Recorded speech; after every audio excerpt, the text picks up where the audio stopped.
Montana Territory, January 1884. The wind howled like it had teeth. Liora Redmond leaned into it, her arms tight around her 6-year-old son, Zion, as they stood outside what used to be their home. The cabin door hung open, broken clean off its hinges, snow already gathering on the threshold. She stared at it, blinking against the sting of sleet in her eyes. Her cheeks burned with cold and disbelief. Someone had been here. She had only taken Zion out to the creek to fetch water, wrapped him up in a quilt, walked half an hour through the snow and back. But in that short time someone had come, taken what they could carry, smashed the stove, and left them with nothing but the biting wind and an empty shell of a house. Zion looked up at her, his lips trembling. "Mama." "I know, baby," she said, pressing his face into her skirts. "I know." They could not stay here. The snow was already knee-deep and falling fast. The nearest neighbor was a full day's walk away, and even if she could carry Zion that far, they would not survive the night without shelter. Liora had grown up on the edge of the frontier. She knew what the cold could do, but she had not planned on being alone so soon. Her husband, Nathaniel, had died 2 winters ago from a fever that burned through him in 3 days.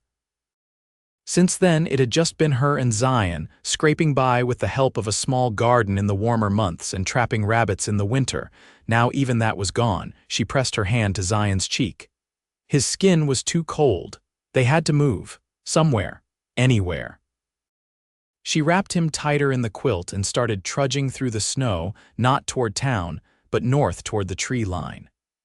The forest would block the worst of the wind, and she remembered an old hunting shack tucked high in the pines. It might still be there. It might have a roof. Each step was harder than the last. Her boots were soaked through by the time they reached the first line of frozen trees. Zion whimpered softly, clinging to her neck. She did not speak. She could not waste the air. The light was fading fast when her legs finally gave out. She fell to her knees in the snow, her arms still clutched around Zion. The wind hissed through the pines. She tried to stand again, but her legs shook too much. Her breath came out in ragged clouds. "Zion," she whispered. "You stay awake, do you hear me?" His small head bobbed against her chest. He was crying now, but the sound was faint, and then crunch, not snow. Footsteps. She turned sharply, heart pounding, and saw a tall figure emerge from between the trees. Dark hair, dark eyes, wrapped in a heavy buffalo hide coat. His face was sharp but calm, painted with faint white lines across one cheek. Apache. He stepped toward them slowly, his hands out, showing no weapon. Liora tightened her grip on Zion. "Please," she breathed. "My son, he's cold, I know," the man said. His voice was low and even. "There is a fire close by, you both come." She hesitated. She had grown up with fear drilled into her bones, fear of raids, fear of anything not white or Christian, but that was before she buried her husband, before she saw the way the land swallowed people whole without mercy. Now all she saw was the man's eyes, steady, unafraid, and not cruel. "I cannot carry you both," he said, "but I will take the boy." She did not move. He crouched, gently unwrapping Zion from the quilt. The boy barely stirred. "I will run," the man said. "You follow." "It is not far." And then he was gone, vanishing into the trees with her son wrapped against his chest. Leora's knees screamed as she forced herself to stand. She pushed forward, following his path through the snow, branches tearing at her sleeves. The cold was in her bones now, but she kept going. And then, through the tree's light, a small lodge made of pine logs and bark, smoke curling from the center hole. She stumbled inside and nearly fell flat on the packed dirt floor. The Apache man was kneeling beside the fire, holding Zion close, rubbing his small hands between his own. The boy's eyes were open now, dazed but alive. Liora dropped beside them, her fingers brushing her son's cheek, warm, still warm. "You saved him," she said, voice cracking. The man nodded once. "I am called Makaio." "Liora," she said. "This is Zion." Makaio looked at her, then carefully covered Zion with a fur blanket. "You will stay." She did not argue. That night she curled around her son on a bed of woven grass and fur, the fire warming her back. She watched the flicker of flames play across Makaio's face as he sat quietly on the other side, eyes closed, hands resting on his knees. She did not know what kind of man he was, but he had not asked anything of her. He had carried her child. He had made a fire. And for the first time in days she felt safe. The storm raged outside. But inside there was quiet and hope. She fell asleep with her fingers curled in Zion's hair, the sound of Makaio's steady breathing beside them. In the thin, gray light of morning, the fire had burned low. Smoke curled lazily toward the open vent in the roof, and Liora stirred beneath the heavy furs, her hand instinctively reaching for Zion. He was nestled against her side, warm now, his small chest rising and falling in steady rhythm. The unfamiliar quiet pressed in. No creaking rafters, no distant call of crows, only the steady breath of the fire and the occasional crackle as it shifted its weight. She sat up slowly. Her dress was stiff with dried snow, her feet still damp inside her boots. Across the room, Makaio crouched near a pot hung low over the coals, stirring something that gave off the faint scent of dried corn and bone broth. He didn't look up. Liora watched him for a moment, unsure how to hold her body in this space that wasn't hers. Her fingers found the edge of the quilt she'd wrapped Zion in the night before, and she folded it neatly in her lap. "When did you build this place?" she asked, voice rough with sleep and cold. Makaio didn't turn. "3 winters ago, my uncle was sick. We stayed through the snow." "He died here. I'm sorry." He gave a quiet nod and poured the contents of the pot into a wooden bowl. He carried it over and set it beside her, then crouched again to pour a smaller portion for Zion, who was beginning to blink awake. Liora took the bowl, feeling the warmth seep into her palms. "You didn't have to bring us in." Makaio stood. "I know," she glanced up at him, unsure what to make of that. Gratitude sat heavy in her chest, but so did a kind of wariness, one not born of fear, but of not knowing where next to place her trust. Zion sat up, rubbing his eyes with his fists. "Mama, it's warm." Liora smiled, brushing his hair back. "Yes, baby, it is." Makaio stepped outside then, the door made of pine branches and deer hide closing softly behind him. Zion leaned into her, spooning broth into his mouth with both hands wrapped around the bowl. "Is he gonna let us stay?" Liora wrapped an arm around his shoulders. "I think he already did." Later, when the sun had risen just high enough to cast thin lines of gold across the floor, Liora stepped out into the snow. The wind was calmer now, the storm passed. She stood near the edge of the trees, watching Makaio kneel beside a set of snares strung between 2 low firs. His hands moved with a quiet certainty, tightening lines, resetting bait. She didn't speak until he stood.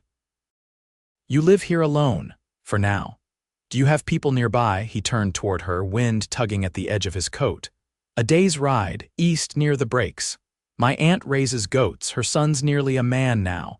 Liora crossed her arms, the cold biting at her sleeves. "You could have taken us there, you didn't have to stay." Makaio looked past her toward the lodge. He needed warmth fast. Fire was here. Liora nodded slowly. "You built this place to keep someone alive." Her eyes met his. "You did it again."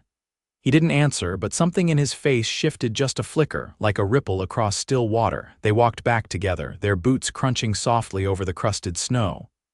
Inside, Zion had stacked 3 pieces of wood beside the fire, his small hands smudged with soot. Makaio knelt beside him. "Good firekeeper," he said. Zion beamed. "I want to help more, I'm strong."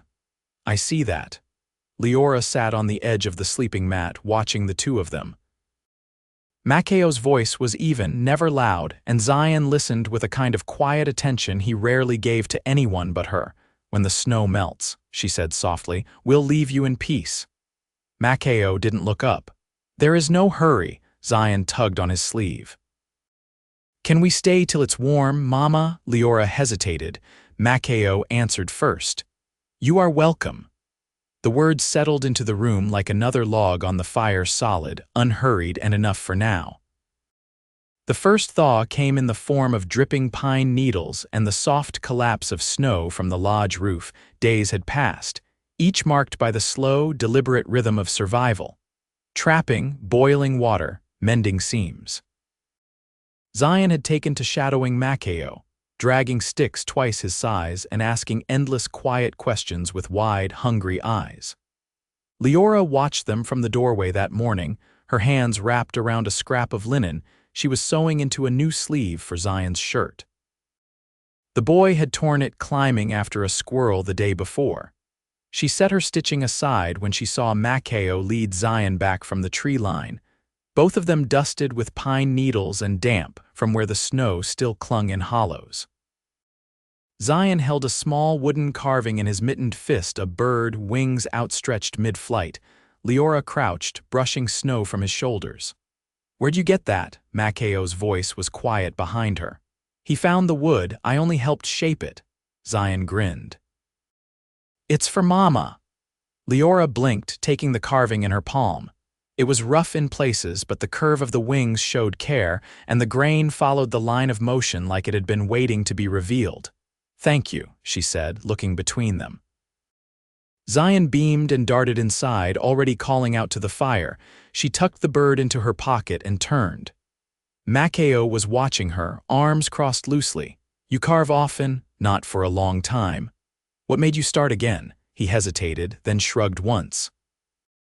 He asked if the bird could fly. She smiled, a small, real thing that crept up without warning. "I suppose anything can if it's light enough."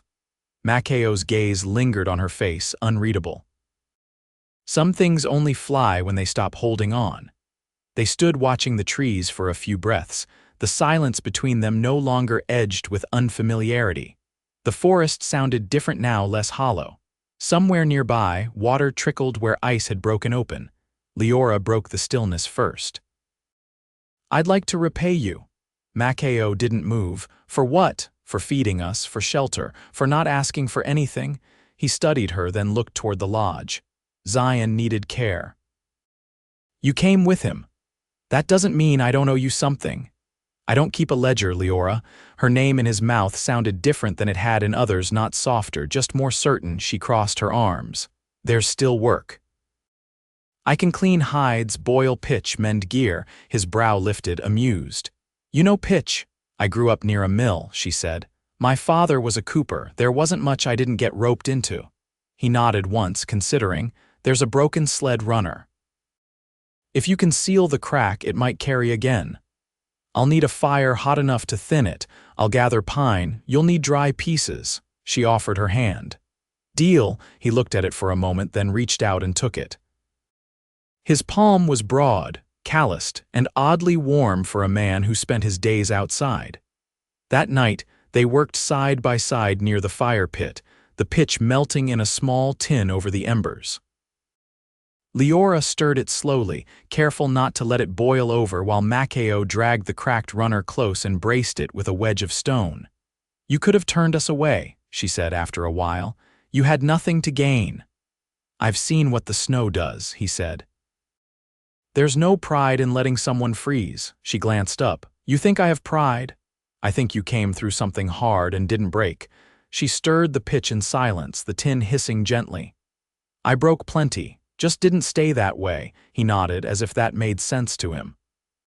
When the pitch was ready, she poured it carefully into the split, watching it sink and settle into the grain like dark honey. Makaio held the runner steady, his fingers steady near hers, close enough to feel the warmth of his skin. When it was done, he looked at the line of sealant, then at her. "It'll hold." "So will we," she said, and surprised herself with how certain it sounded. He didn't speak, but his eyes stayed on her, and something passed between them, then something quiet but certain, like the turning of a season. Not sudden. Just sure. She rose, brushing soot from her skirt. "Zion'll be asleep by now." "I know." She hesitated at the lodge door. "Come in soon, it'll be colder tonight." He nodded, gaze steady. "I will."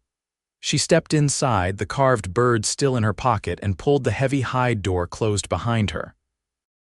The fire cast long shadows on the walls, dancing over Zion's sleeping face. She knelt beside him, brushed her fingers through his hair, and lay down with the quiet sense that something was shifting, not just the snow or the season, but something deeper. Something that had begun the moment a stranger had stepped from the trees with her son in his arms. Outside, the wind had quieted. Inside, the warmth held by early March, the forest no longer groaned under the weight of ice. Meltwater ran in thin trickles between tree roots, and the earth softened beneath every step. The lodge still held warmth, but the air inside had shifted, less survival, more rhythm. Days passed in quiet motion, each one building a shape that began to feel like something whole. Zion had taken to waking early, slipping out before sunup to watch the rabbits near the ravine.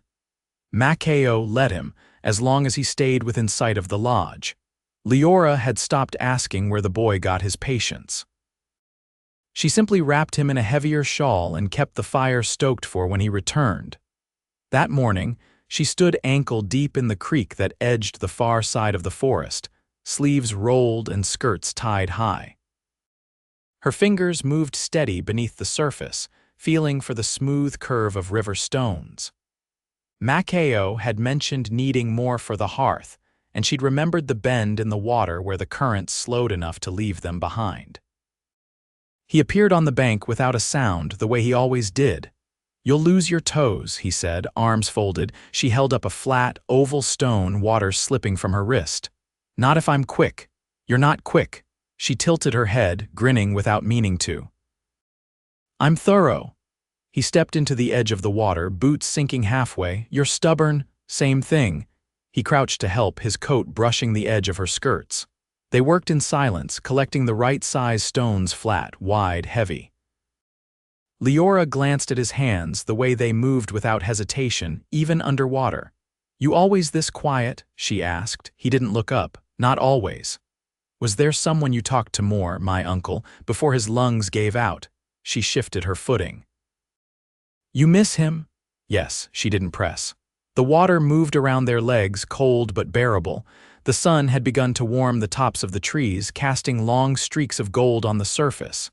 "He taught you to trap?" she asked. Makaio nodded. "To live with my eyes open." Liora let that sit a moment, then, "You don't talk much about your people." "I left before the soldiers came through." She paused, stone in hand. "Was that your choice?" "No," she turned toward him. "Will you go back?" He met her gaze. "Not yet." They stood that way for a few breaths, the creek murmuring between them. "Zion asked if you were going to stay," she said. "What did you tell him?" "I said I didn't know." Makaio nodded once, slow. "What do you want?" Liora bent to pick one last stone, the weight of it grounding. "I want to stop waiting for something to go wrong." "You think this will?" "I think I've forgotten how to trust when it doesn't." He didn't reach for her, didn't speak, but he didn't walk away either. That night, after Zion had fallen asleep with a pine cone tucked beneath his chin like a keepsake, Liora stepped outside. The sky stretched dark and wide, stars pricking through the last of the dusk. Makaio stood near the edge of the trees, watching the north. She moved beside him, wrapping her shawl tighter. "You see something?" He pointed slow. "That ridge. The deer come through when the moon is full." She followed his hand. "You going to track them in the morning?" She glanced up. "You ever think of building another lodge?" "Somewhere closer to your kin." He didn't answer right away. "Not unless I had reason." Her voice came quieter. "Would we be a reason?" He turned his head, not fast, just enough to meet her eyes. "You already are." She didn't speak, just reached for his hand, fingers threading between his. He let her. His palm was rough and sure and warm. They stood like that until the wind shifted, carrying the scent of thawed earth and pine resin. There was no need to speak. The silence between them had changed shape. It no longer filled the space, it connected it. The spring rain came in slow drizzles that softened the air and turned the earth to velvet. Wild onions pushed up along the edge of the trail, and the trees wore a sheen of new green. Zion filled his pockets with acorns and beetle shells, his boots always caked in mud by sunset. Liora didn't mind. He slept deeper these days, and more often than not, with a smile still on his face. Makaio began repairing the fence around a clearing east of the lodge, where the grass grew thick and soft. He'd found the posts half buried under moss, remnants of someone else's claim long gone. He didn't say what he intended to use it for, but Liora noticed the way he measured the spacing with care, his eyes scanning the ground like he could already see what would grow there. One morning, she brought him a tin of warm bread she'd baked over coals. He took it without a word, but his thumb brushed over hers when he did, and neither of them pulled back. "You've been clearing that space every day," she said, watching him drive another post deep into the damp soil. "You planning to plant?" He didn't look up. "Something that holds through winter." She folded her arms. "You thinking of staying through the next one?" "I was thinking of building a second lodge with a better roof pitch." She leaned against the nearest tree. "One lodge not enough. It isn't about space." He met her eyes then, and she felt something shift, quiet but definite, like the way spring crept in after too long a silence.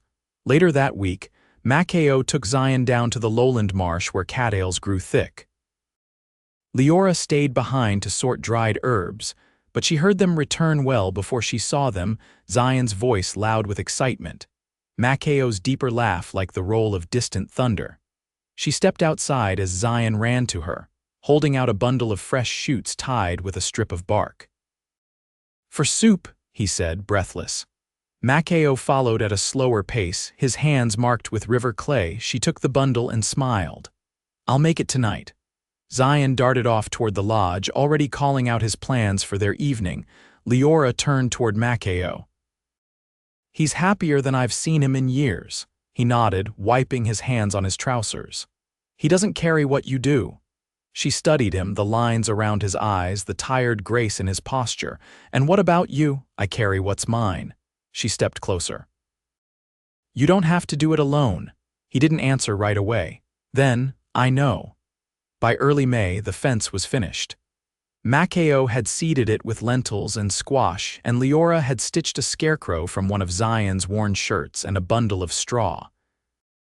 It leaned too far east, but Zion liked it that way, said it looked like it was bowing. That night, after the boy had curled beneath his quilt, Liora stepped outside and found Makaio sitting near the fire pit, sharpening a blade by firelight. She sank beside him, the hem of her dress brushing his boot. "I've been thinking," she said. He set the blade down. "About what it would mean to stay." He didn't move. "I've never lived anywhere that didn't feel like it could disappear by morning," she said. "Until here." His jaw worked once, then relaxed. "It won't disappear." She looked at him, her voice low. "Neither will I." He turned then, fully, and reached for her hand. "Then stay." She leaned into him, her forehead against his. "I want to." The fire crackled, low and steady, and he kissed her slow and certain, like a promise spoken without a single word. They built the second lodge together. Liora drew the floor plan in the dirt, and Makaio adjusted it to suit the slope of the land. Zion helped gather stones for the hearth, and soon enough the new roof stretched clean and true against the sky. By midsummer, they moved into it. Makaio carved a wooden shelf for Liora's dried herbs, and she stitched a second quilt for their shared bed. Zion planted sunflowers along the south side of the fence, and they reached well over his head by July. One morning, Liora woke to the smell of summer rain and Makaio's arm draped across her waist. She turned to face him, brushing a thumb over the scar that curved near his temple. "You ever think about going back east?" she asked. He opened his eyes. "I used to. And now I'm already home," she smiled. "So am I." Years later, the garden stretched twice as wide and the lodge had grown 2 more rooms. Zion, now taller than his mother, carved bows with Makaio and taught his younger sister how to track deer trails through the brush. The girl had Makaio's eyes and Liora's quiet resolve, and when she laughed, it sounded like wind through cottonwood leaves. Neighbors came and went, some trading stories, others staying long enough to share a harvest. But the lodge stood through it all, anchored by 2 people who had learned how to build a life from nothing but trust, patience, and the slow, hard-earned work of love. And every night, as the fire burned low and the stars came out above the pine trees, Makaio would wrap an arm around Leora's waist, and she'd rest her head against his chest, listening to the steady rhythm of a life fully, finally, at peace.